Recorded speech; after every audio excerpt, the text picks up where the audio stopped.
Hey everyone, welcome to Thinking Christian. In this video, what I'm going to do is talk about John Loftus's Outsider Test of Faith, or the OTF. Now, this is going to be a pretty critical review of the Outsider Test of Faith, or I'm going to at least be primarily concerned with talking about problems or hidden assumptions or objections I have. But I don't want you to think that this argument is not a good argument. I think it's actually a very good argument. It's worth considering. I used to find it very compelling. I don't find it as compelling due to some of the objections I have, but it's at least worth having this conversation because I think it draws to attention some really interesting things about the nature of truth, about epistemology, and about religious and philosophical pluralism, the diversity of thought and opinion. So that's what we're going to be talking about today. So the Outsider Test of Faith was written by John Loftus, who was actually, I believe, a former student of William Lane Craig. And I do have a lot of respect for him. I think he's a good thinker. I think he makes some really, really good points. I am going to talk about primarily the issues I have with this, but I don't want this to seem like I'm attacking him personally, because I certainly am not. I'm just trying to discover where the hidden assumptions are here, because I do think it's an argument worth discussing. And I think the main idea behind the Outsider Test of Faith is that one should approach one's own religious beliefs from a place of skepticism as if they were not born or socialized into it. And I think this is actually a principle that I very much agree with. Although I do think, as I'm guessing Loftus would also agree, this should also be extended to one's philosophy and moral views. So this shouldn't just be an outsider test of religious faith. We should have outsider tests for pretty much anything we believe to ask ourselves the question, do I have good reasons for believing these sorts of things? So the outsider test for religious faith includes 4 points. I'll talk about the 4 premises, and then I will also go into each one in detail and talk about where I think the hidden assumptions are. So first is that rational people in distinct geographical locations around the globe overwhelmingly adopt and defend a wide diversity of religious faiths due to their upbringing and cultural heritage. This is the religious diversity thesis. Number 2, consequently, it seems very likely that adopting one's religious faith is not merely a matter of independent rational judgment, but is causally dependent on cultural conditions to an overwhelming degree. This is the religious dependency thesis. Number 3, hence the odds are highly likely that any given adopted religious faith is false. And number 4, so the best way to test one's adopted religious faith is from the perspective of an outsider with the same level of skepticism used to evaluate other religious faiths. And this is what expresses the OTF, or the Outsider Test of Faith. So let's take a look at premise 1. Now, I don't really have many issues with premise 1, actually. However, the one thing I want to call attention to is notice the word rational. We need to be careful what we mean by this. Do all people share the same views of reason? Is rational just simply adhering to a westernized version of rational that we're pretending to be more universal than it actually is? Because what if it's the case that Western logic or Aristotelian logic with its law of non-contradiction is itself having a cultural or geographic element to it? If that is the case, this would undermine the entire argument. And I'm going to go ahead and push on this, but I'm going to save that for a little bit later. Premise number 2 would be, consequently, it seems very likely that adopting one's religious faith is not merely a matter of independent rational judgment. Notice the word rational again, but is causally dependent on cultural conditions. Now, the first thing I want to say is there's an assumption that reason can actually operate independently of the existence of God. And even in Western academia, this was not considered to be the case. So if you look at John Locke's writings, for instance, he talks about using our faculties of reason, which have been given to us by God, to keep us out of error. So if it's the case that reason fundamentally requires God or is a gift from God, which is an assumption that Loftus would have to either assume or disprove this assumption, that would be necessary for this to happen, because otherwise, if one cannot be rational without the existence of God, or rationality is tied to God, then trying to reason our way outside of God is circular reasoning. We'd be arguing our way in a circle. Trying to reason your way out from believing in God when you're using things that require God's existence to do it is the idea. And then there's another assumption that religions can be evaluated outside of their respective philosophical system. So Hinduism is going to have a different metaphysics. Buddhism is going to have a different metaphysics. And if we're truly approaching these things as outsiders, we should be also considering their metaphysical systems, not simply looking at this with the presupposition of Western philosophy and evaluating all religions according to that.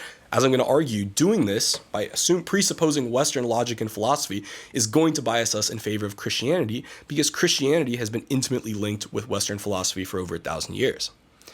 And it takes a Western view of causality. Why even assume that it's causally dependent on cultural conditions? I mean, to me as a theist, to say that it's causally dependent on cultural conditions to an overwhelming degree is not something I would easily buy. I would need more evidence to basically accept this claim. Perhaps it's causal, there could be other confounding factors. You also have people like John Hick, who Loftus even cites, who argue that different religious views are simply other reflections of the same fundamental truth. So if that's the case, then you can't argue from religious disagreement that they're false. So that's another thing that Loftus would have to argue if this is going to work. Then we go to the third premise. Hence, the odds are highly likely that any given adopted religious faith is false.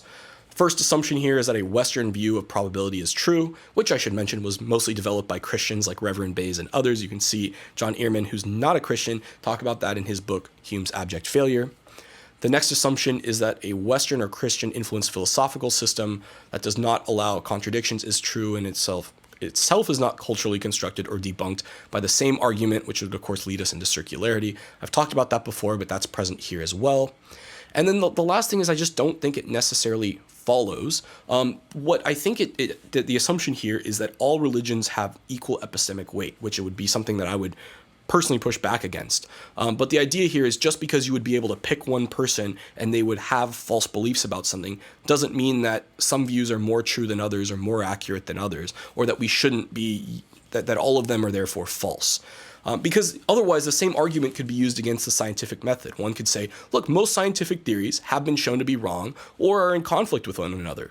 Therefore, it is highly likely that if we were to just pick one scientist at random and ask them what their scientific thesis was about some particular thing, or even in their field of expertise, there's a good chance they would be false, or that their theory would later be replaced 50 years later.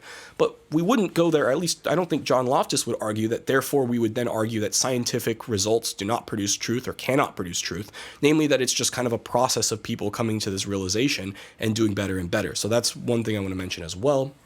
And then the last thing is going to be premise 4. Loftus argues the best way to test one's adopted religious faith is from the perspective of an outsider, with the same level of skepticism used to evaluate other religious faiths. And I would say, why single out religious views for that? But, that's what Loftus is doing, so I can't fault him for that. But notice the assumption that I talked about before, that all religions have equal or similar epistemic weight, that all should sort of be encountered on this particular thing. And if not, just in the same way that not all scientific theories like flat earthing and these and other, anti-vaxxers and other sorts of things, the question is then, how do we start arbitrating between different claims? This gets into epistemology. The other assumption, of course, is that religion itself is separable from philosophy, which I would argue is an assumption from the Enlightenment that's been passed down to us from Enlightenment philosophers who had perhaps an unholy reverence for the ability of dispassionate reason to solve things. Even people like Hume were skeptical of this.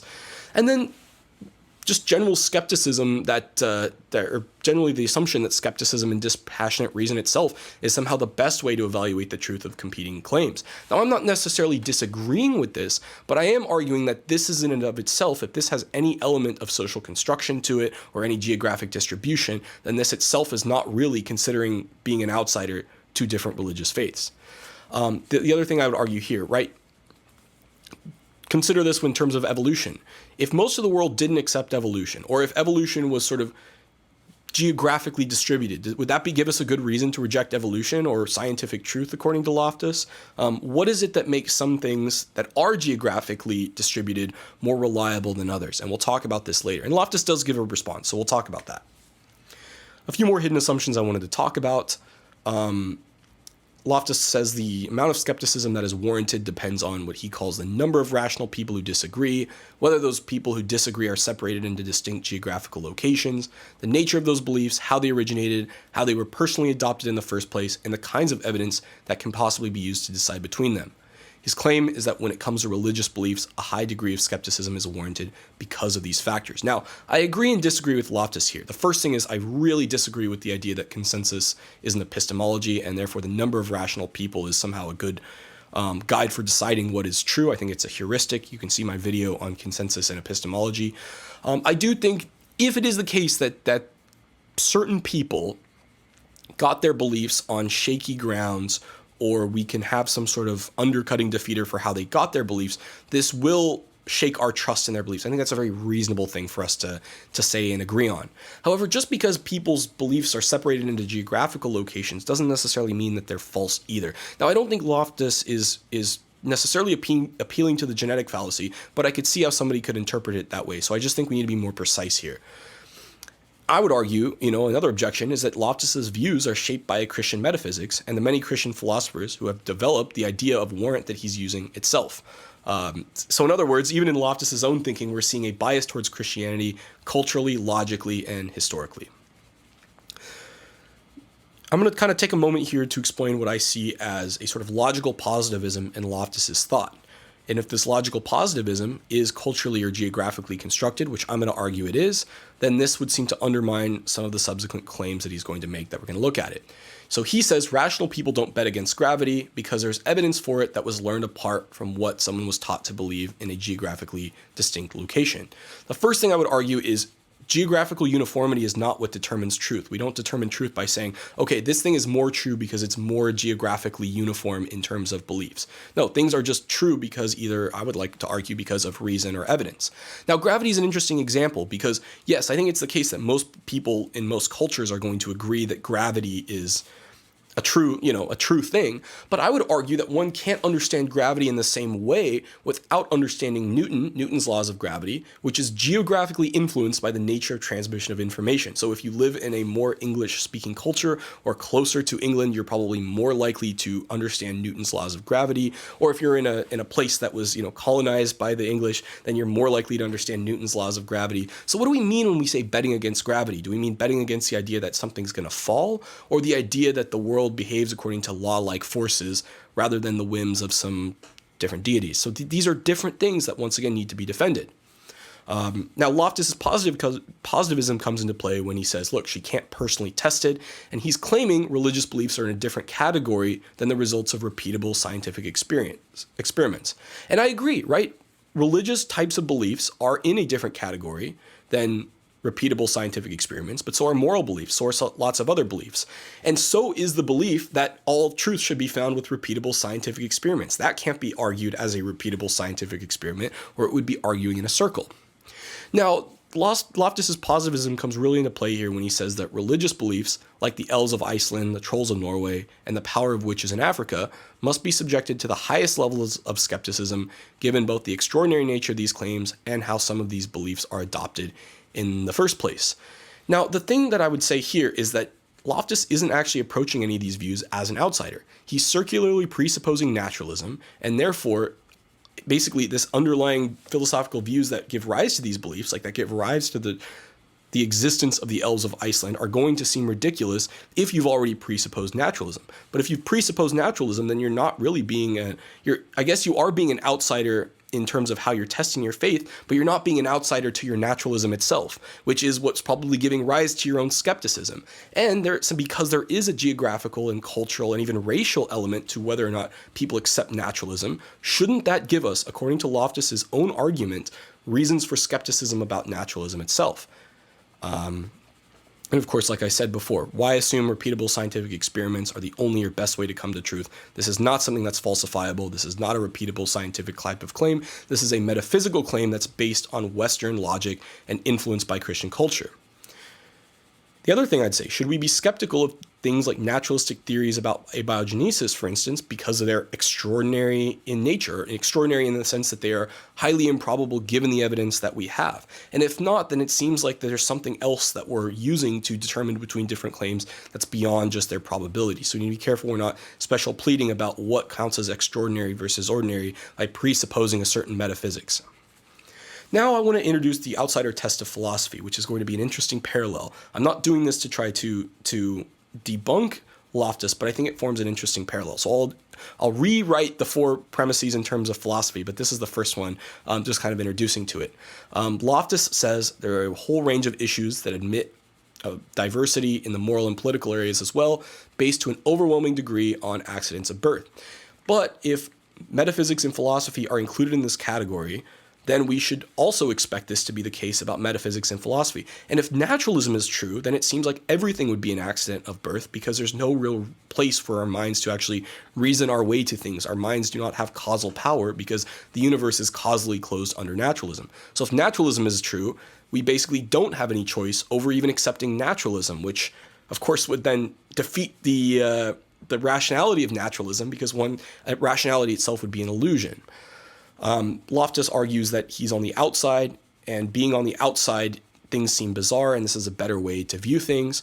But the argument that dispassionate reason is the only or best way to come to truth is an assumption that is itself undercut by Loftus's previous claims, because this seems to be something that's relative to our background. If you ask people with a, say, I don't know, Hinduist metaphysics, they would likely not tell you that dispassionate reason is the best way to come to truth about the world. Maybe Buddhists would, but once again, this is something that seems to be culturally or relatively constructed. The other thing, consider if we were not socialized into Western society, which has a Western Aristotelian logic and philosophy, law of non-contradiction, law of the excluded middle, these sorts of things, we would likely be more open to dialetheism, the idea that there are such things as true contradictions of the world. And should we be more open to this for the same reasons that Loftus gives? And then what about other things like skepticism of the external world? Should we be also approaching those views without our own preconceived notions? Now, I think Loftus's idea is a good one, that we should be trying to check our biases and the assumptions at the door. I just don't think Loftus goes far enough in considering his own metaphysical presuppositions. The other thing I want to say, and this is kind of a big point here, right? Looking at religion through the lens of Western philosophy will bias us in favor of Christianity. So I don't think this is actually helping Loftus's case, because what we're doing is we're basically saying, okay, let's look at all these other religions as an outsider, but as an insider to Western philosophy, which, by the way, has been inseparable from Christianity for over 1,000 years and was primarily done and developed by Christian or Catholic priests, and done by this way, going all the way back to people like Aristotle and Aquinas, and, well, I guess Aristotle wasn't a Christian, but Thomas Aquinas, Augustine, these sort of people. So once again, if we're looking at this through a very Western-focused view, we're going to be biasing ourselves in favor of a metaphysics that supports Christianity. And this is where I think Loftus runs into some circularity issues. He says, have I merely chosen a different metaphysical belief system based upon different cultural factors? I deny this, for I have very good initial grounds for starting out with skepticism based upon the sociological, anthropological, and psychological facts. But notice how the very definition or the very notion of sociological, anthropological, and psychological facts presupposes a metaphysical belief system. Anytime somebody is invoking the idea of laws of nature, they are invoking a very Christian-influenced view of science, of a law-governed universe that is not present necessarily in other belief systems, or at least was not present at the time that these belief systems were there. And this belief system is, of course, Western in its geographical location, its anthropology, and its cultural assumptions, and is heavily influenced by Judeo-Christian ideas and also Muslim ideas as well. The other thing I would say is our trust in the academic institutions that produce the scientific theories that Loftus is talking about is inseparable from the influence of Christianity, because it was Christianity that established these institutions and these practices in the first place. The whole idea of a PhD, a doctor in philosophy, this idea of a doctor goes back to, it's like Latin, like a doctor of the church, like for doctrine, like scripture. So all of these ideas are once again biasing us in favor of Christianity. So it's really difficult for us to be an outsider to other religions if we're already presupposing lots of things that we're taking for granted from Christianity. And now I want to introduce the outsider test for philosophy, which is just a slight change on Loftus's four premises. And I think this is a useful exercise, right? Rational, and I need to use this claim in quotes, people in distinct geographical locations around the globe overwhelmingly adopt and defend a wide diversity of philosophical and metaphysical views due to their upbringing and cultural heritage. This is the philosophical or metaphysical diversity thesis. Consequently, it seems very likely that adopting one's philosophical views is not merely a matter of independent, rational, notice, kind of in quotes, judgment, but is causally dependent on cultural conditions to an overwhelming degree. This is the metaphysical dependency thesis, or the philosophical dependency thesis.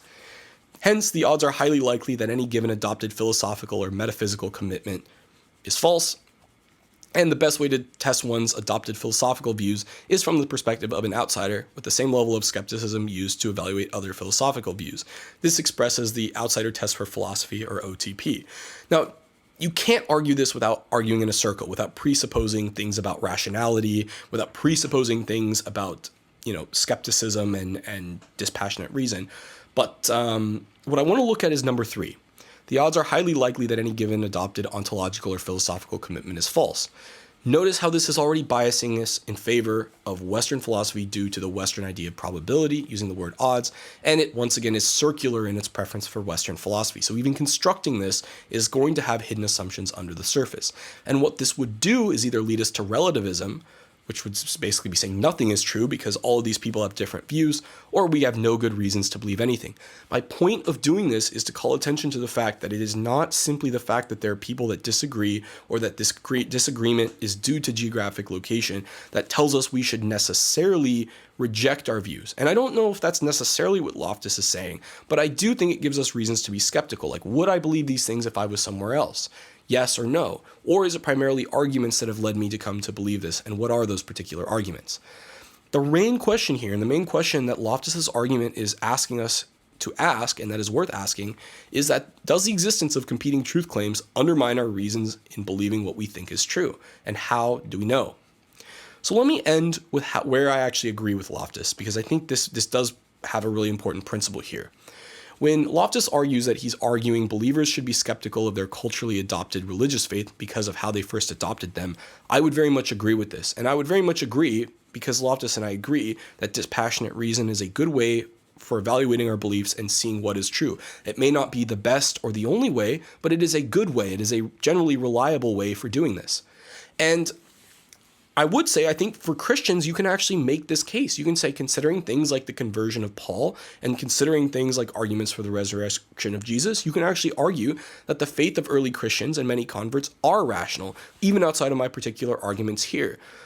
I do see Loftus's point. We shouldn't just be merely believing things simply because we were raised up in this culture. I do think it's a matter of the actual reasons themselves, but I don't think there's an easy shortcut here. I think we actually need to look at the arguments and do the work ourselves and not simply rely on other people who tell us one thing or another because they could be culturally biased. So we try to do the best we can. I would also say that I think naturalism has issues involving epistemology, both in terms of free will, whether or not we choose to believe things, and then things like the evolutionary argument against naturalism that have not been solved, which, of course, if Loftus accepts his own argument, likely means he should at least be skeptical of the naturalism or skepticism that he brings to the table. But the main point that I agree with Loftus on is that we should be consistently reevaluating our beliefs in light of new evidence and not just cherry-picking things that support it or not just believing things that we want to believe using motivated reasoning. And I think that's the main thing that I think is worth considering when we talk about the outsider test of faith, or my sort of outsider test of philosophy, which is basically like saying we need to evaluate things on their own merit and practice being as open-minded as possible. And I think what happens is this evaluation will eventually lead us to at least a temporary skepticism about Western logic, and what we'll try to do is then ground it on a fundamental level. And I think this is what C.S. Lewis has done. He talked about this a little bit in Miracles as well, trying to get to the point where it's like, what is the thing I can trust? And I probably shouldn't trust things that undermine my ability to ever find truth in the first place, because then that becomes a self-defeating type of thing. So it's almost like you need to start with reason. So anyway, thanks for watching. I'm curious to hear what you think. Hopefully y'all don't think I was being too hard on Loftus. Like I said, I do think this is a worthwhile exercise, and I do agree with the spirit behind his test, even if I disagree with some of the specifics of it. So I don't want to get lost too much in the weeds. Let me know what you think. I certainly wouldn't want to render a judgment on something like Islam because I don't know anything about it. And as a result, just me having good reasons to believe in my own religion or my own philosophical views, you could argue that gives me reasons for denying the other's claims, but if you haven't really given it a fair shot or haven't really listened to it, I would caution you from rendering a verdict on it, which I think is kind of Loftus's point. So anyway, thanks for watching and have a good one.